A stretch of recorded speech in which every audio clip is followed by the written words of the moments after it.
Jangan menunjukkan sikap ini di depan suami peselingkuh kalau Bunda tidak mau suami terus-terusan ada dalam cengkraman pelakor.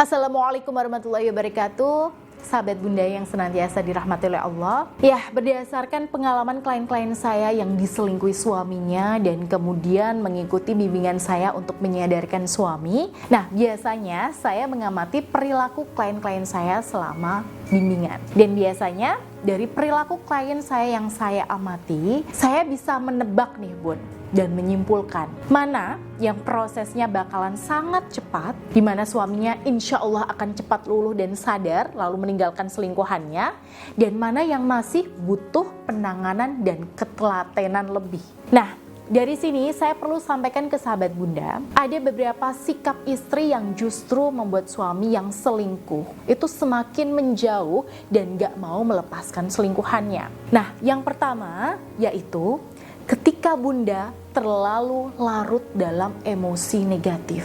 Ya, seperti marah, sedih, sakit hati, down, insecure, rendah diri, dan sebagainya. Ya, saya paham Bun.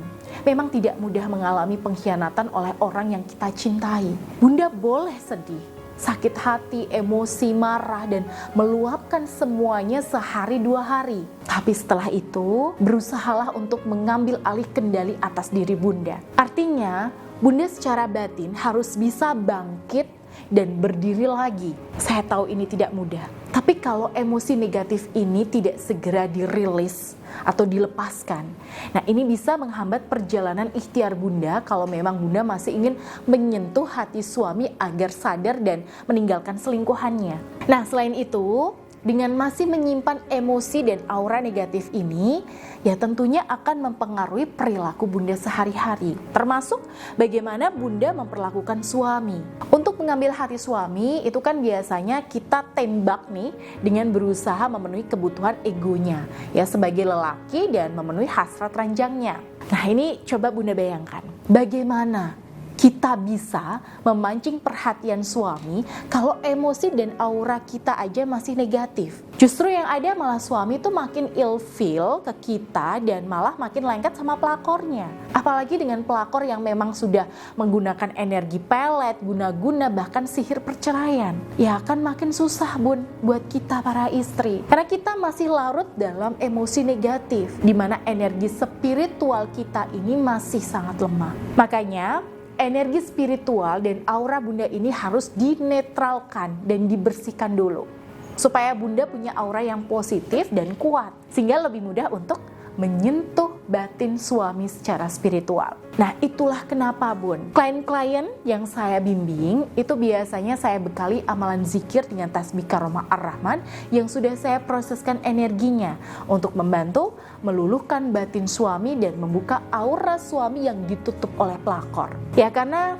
kalau gak ada langkah ini, biasanya Bunda akan kesulitan untuk usaha lahiriahnya. Lalu penghambat yang kedua, yang bikin suami makin susah lepas dari selingkuhannya adalah ketika istri masih terus-terusan memikirkan urusan perselingkuhan suami dan pelakor. Jadi, ketika Bunda masih kepikiran terus sama pelakor, ya Bunda masih memikirkan nih, aduh, suamiku lagi apa ya sama wanita itu? Aduh, gimana nih kalau dia masih berhubungan di luar rumah? Aduh, gimana nanti kalau dia ketemuan sama selingkuhannya? Aduh, gimana nanti kalau wanita itu goda-goda suamiku lagi? Nah, itu akan makin susah Bun. Kenapa? Karena pikiran-pikiran semacam ini itu justru tidak menghasilkan apa-apa. Tidak menguntungkan buat hubungan Bunda dengan suami. Tidak bisa mengembalikan hati suami dan tidak bisa menyadarkan wanita pelakor. Dan mungkin tidak ada manfaatnya apa-apa. Nah, justru dengan terlalu kepo soal perselingkuhan suami dan si pelakor, waktu dan energi Bunda akan habis sia-sia. Makanya saya tuh biasanya bisa menebak Bun. Klien-klien saya yang tekun dan memfokuskan dirinya untuk mengamalkan zikir, melakukan aktivasi energi, sambil terus mencoba memperbaiki hubungan dengan suami sesuai dengan poin-poin yang ada di dalam buku panduan tasbih karomah ar-Rahman. Nah, itu biasanya lebih cepat diberikan hasil yang terbaik oleh Allah Subhanahu wa taala. Nah, itu tadi ya Bun, 2 sikap yang perlu Bunda hindari kalau Bunda masih ingin berusaha mengambil kembali hati suami dari pelakor. Dan tentunya ikhtiar yang seimbang baik secara lahir maupun spiritual juga wajib Bunda lakukan kalau ingin hasil yang lebih cepat dan proses yang lebih mudah. Untuk itu Bunda bisa menghubungi saya di nomor ini untuk dibimbing secara intensif dan profesional. Ya, semoga bermanfaat ya Bun. Akhirul kalam, wassalamualaikum warahmatullahi wabarakatuh.